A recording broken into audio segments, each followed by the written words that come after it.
I think that we were far too easy to and far too generous to Mikel Arteta. I just don't understand why we've put him in the safe zone. I think that the jury really is out on Arteta this season. I think there needs to be some conversation about whether he deserves to keep that job. He has been in there a long time. He has spent a lot of money. He has made very astute signings.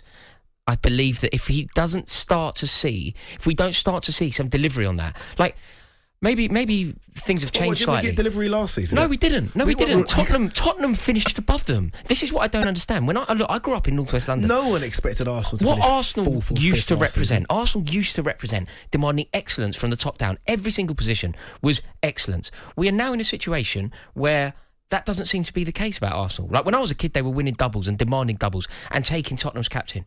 Tottenham didn't finish above Arsenal for 2 decades. All of a sudden, Tottenham are finishing above them. They're being launched out of the top 4 by Tottenham.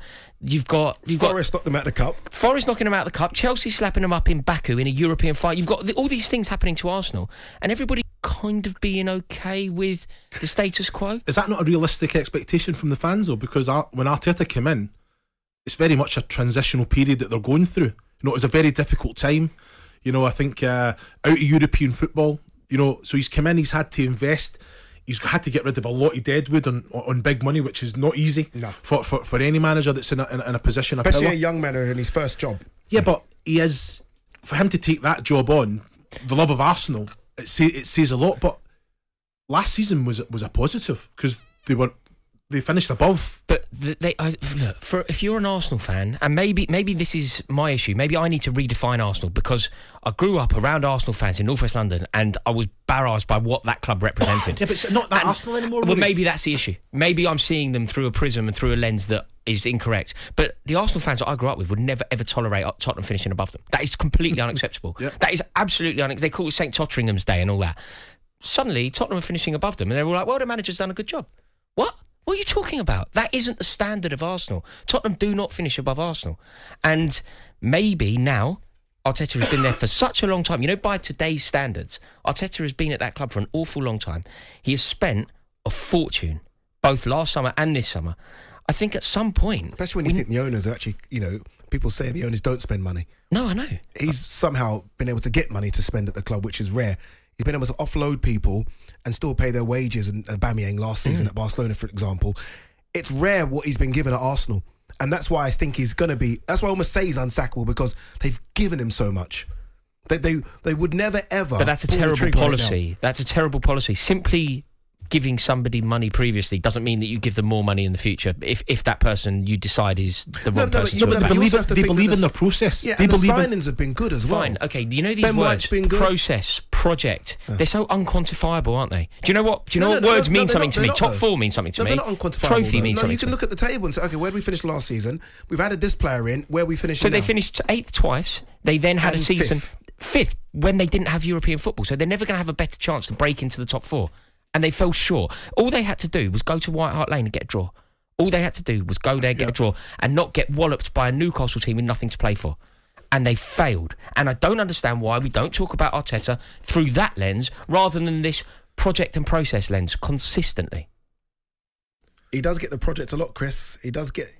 But it's a project. This is... I understand. How long does the project go on for? Well, you said yourself, 3-4 years to the collar earlier on, so we have to be given that time. What I will say is there's more pressure on him this season than ever before. Yes. For the fact that he's now brought in those players that he himself has said that he's been missing. And they're top quality signings as well. Top quality. All of a sudden, Arteta has the ability to play that system, that game that he wants to play. Do you not think that Arsenal will be even better next season?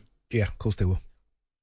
Of course they'll come, and Saliba's you said yourself, Saliba's back at the club, so they've got now defensive cover, which is what really caused them big time back end of last season. They've got Jesus up front when it was Lacazette and Nketiah. I love Nketiah. They've got a better team, but are they closer to the top 4? I'd say they're further away from the top 4 because of what's happened elsewhere. So they're nowhere near City and Liverpool, but that's not their issue. How close are they to Chelsea, Tottenham?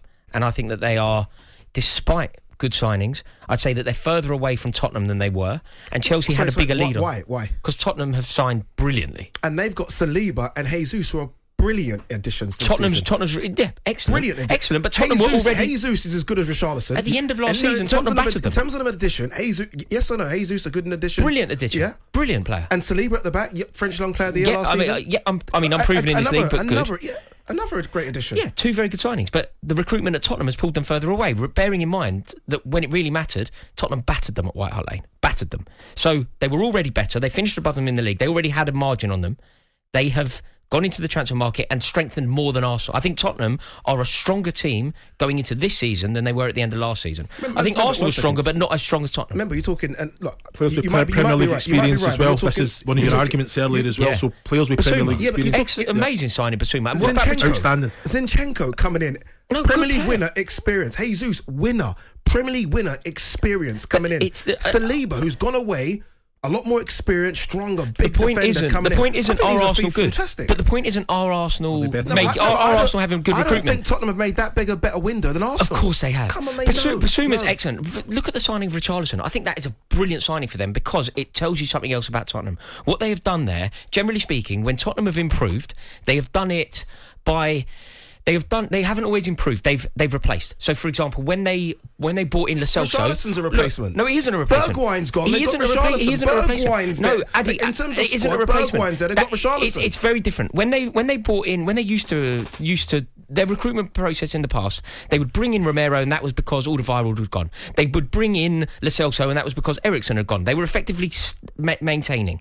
What they did with the signing of Richarlison was a game changer because they strengthened a position of strength. They have signed a player that can play instead of Harry Kane. They've signed a player that can play with Harry Kane. They have signed a player that can play instead of Heung-min Son. They've signed a player that can play with Heung-min Son. They have levelled up. They had arguably the best strike force in the league last year, and they've gone out and strengthened it with the Brazil international. Who has made the single biggest, best transfer for their club this season in terms of the improvements it makes for their club? Who's done that? I think Arsenal. But you think Tottenham. You told me Basuma had done Arsenal, Jesus. You told me that Basuma had done Arsenal. You changed your mind. But is it not Arsenal? No, I think Jesus is that. Yeah. But I don't think it's enough to close a gap on Tottenham that have also strengthened. Why am I sticking up for Arsenal? Why am I fighting Tottenham's corner?